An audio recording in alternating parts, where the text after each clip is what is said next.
உடைய முழு வீடியோ மற்றும் தொலைபேசி எண் வேண்டுமா? உடனே இப்ப நீங்க பார்த்த இந்த வீடியோ கீழே இருக்கிற இந்த பொம்மையின் கைவிரலை தொடுங்க போதும் முழு வீடியோ ஃபோன் நம்பர் கிடைக்கும். நீங்கள் பார்த்துட்டு இருக்கிறது வந்து ஆழதீண்டாப்பாலைன்ற ஒரு மூலிகை. இது வந்து வெள்ளை கரிசலாங்கண்ணி. சாதாரணமாக உங்களுக்கு வந்து கூந்தல் தைலத்தில் யூஸ் பண்ணலாம். ஹேர் பேக்காக நீங்கள் வந்து வீட்டில் இதை வளர்க்கும் பொழுது நம்ம தலைக்கு குளிக்கும் முன்னாடி இதை ஒரு ஹேர் பேக்காக யூஸ் பண்ணிவிட்டு அதுக்கப்புறம் ஒரு ½ அன் ஹவர் ஊற வச்சு குளிக்கலாம். இது வந்து ஒரு கூந்தல் வளர்ச்சிக்கான ஒரு மூலிகை. இப்போ இது நீங்கள் வந்து இப்போ பார்க்குறது வந்து தவசிக்கீரைன்ற ஒரு செடி. இதில் வந்து இதுக்கு இன்னொரு பேர் வந்து மல்டி வைட்டமின் கீரைனே சொல்கிறாங்க. என்ன காரணம்னா ஒரு நாளைக்கு ஒரு நபருக்கு தேவையான அத்தனை வகையான வைட்டமின்ஸையும் வந்து இது வழங்குது. ஸோ ஒரு கைப்பிடி அளவு கீரை வந்து ஒரு நாளைக்கு நம்ம சாப்பிட்டோம்னா ஒரு வைட்டமின் டேப்லெட் சாப்பிடக்கூடிய எஃபெக்டை வந்து அது கொடுக்கும். இது சாதாரணமாக முருங்கைக்கீரையை நம்ம எப்படிலாம் சமைக்கிறோமோ அந்த மாதிரி இதை சமைச்சு சாப்பிடலாம். எங்கள் வீட்டு தோட்டத்தில் வந்து கிழங்கு வகைகள்னு பார்த்திங்கன்னா சேப்பங்கிழங்கு, கருணைக்கிழங்கு, சக்கரவள்ளி கிழங்கு, அந்த மாதிரி நம்ம எல்லாருக்கும் தெரிஞ்ச கிழங்கு வகைகளை ஆடிப்பட்டத்தில் போட்டுருவோம்.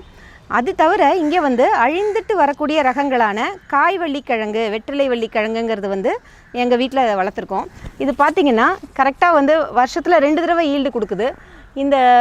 இது வந்து இந்த கொடி வந்து சாதாரணமாக ஒரு முறை இந்த கிழங்கு நட்டால் போதும். அதுக்கப்புறம் வந்து அந்த அதிலேருந்தே வந்து துளிர் வந்து இப்போ இவ்வளோ பெரிய கொடியாக இருக்குது.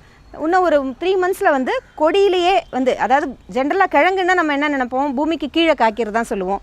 இந்த கிழங்கு வந்து இந்த கொடியிலேயே வந்து ஒவ்வொரு கணுவிலையும் இவ்வளோ சைஸ் இந்த இதுக்கு வந்து உருளைக்கிழங்கு அளவில் இது காய்க்குது. இது வந்து வாதத்துக்கு நிறையா இதை யூஸ் பண்ணுறாங்க. வாத வலி தைலத்துலேயும் சேர்க்குறாங்க. இன்னொன்று இதில் ஸ்டார்ச் கண்டென்ட் அதாவது கம்மி. நம்ம சாதாரணமாக பார்க்குற எல்லா கிழங்கு வகைகளை விட இதில் ஸ்டார்ச் கண்டென்ட் அளவு வந்து கம்மியாக இருக்கிறதுனால இதை வந்து நம்ம தைரியமாக எல்லாருமே வந்து வாத நோய்க்காரங்க அல்லது ஒரு சாதாரணமாக சர்க்கரை நோய்க்காரங்க கூட கொஞ்சம் பயம் இல்லாமல் மற்ற கிழங்கு வகைகளை விட இதை வந்து நம்ம உணவில் சேர்த்துக்கலாம். அதே மாதிரி இந்த வகை கிழங்கும் வந்து வெற்றிலை வள்ளி கிழங்கு வகைகளில் இதுவும் ஒன்று. இந்த கிழங்கும் வந்து நம்ம சாதாரணமாக ஒரு தடவை நட்டால் போதும். அதிலேருந்து அந்த கொடியில் இது காய்க்கக்கூடிய கிழங்கு இனம். இந்த கிழங்கு வகைகள் வந்து நாங்கள் எல்லாருக்குமே, எங்கள் நர்சரிக்கு வர்றவங்க எல்லாருக்குமே இதை நாங்கள் கொடுத்துட்டு வரோம்.